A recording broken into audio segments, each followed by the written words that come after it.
ભાવનગરના Ghogha road police સ્ટેશનમાં જયદીપભાઈ મુકેશભાઈ ધોપાળે એવા મતલબની ફરિયાદ નોંધાવી હતી કે તેમણે અને તેમના બનેવીએ 10 દિવસ પહેલા શિશુવિહાર સર્કલ પાસે ગીતાચોક રોડ ઉપર ભગવતી ચા નામની લારી ખોલેલ હોય, જેની દાઝ રાખી અમારી સામેની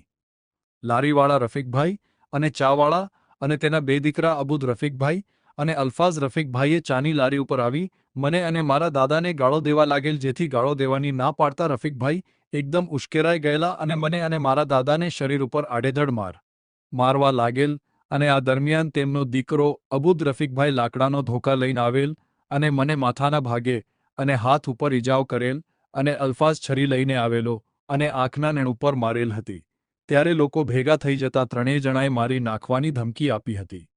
ફરિયાદ નોંધાતા પોલીસે ઝડપી લેવા તજવીજ હાથ ધરીને રફીકભાઈ, અબુદ રફીકભાઈ અને અલ્ફાઝ રફીકભાઈ નામના 3 આરોપીને ઝડપી લીધા હતા।